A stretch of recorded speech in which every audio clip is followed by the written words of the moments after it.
know everybody's story here, but I can say something that I'm sure nobody would disagree with. None of us want to suffer. Amen. I can say that safely, that if we had it our way, that none of us would choose to suffer.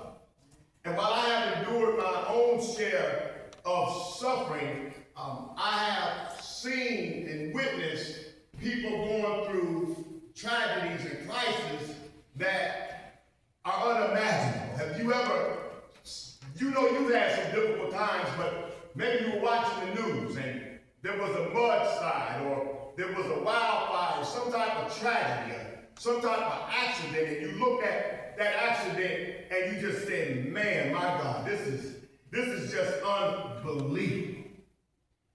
And when I have seen these type of tragedies, and maybe you can relate to this, I've asked myself from time to time, what would you do if tragedy became your uninvited guest, interrupted the peace and stability in your life, and replaced it with grief, loneliness, and uncertainty? What would you do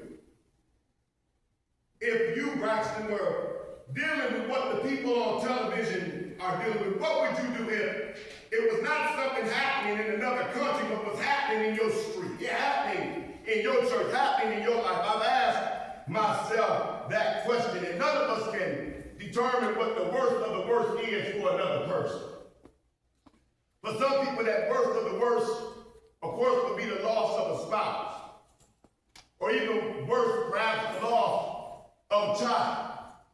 For some, that worst of the worst tragedy is the loss of mental faculties, or maybe your physical abilities. Here in this text, Judah, God's chosen people, are going through a tumultuous time. At the time of this text, King Hezekiah is in charge, and the Assyrians have decided to invade Judah. The Assyrians had a fortified army.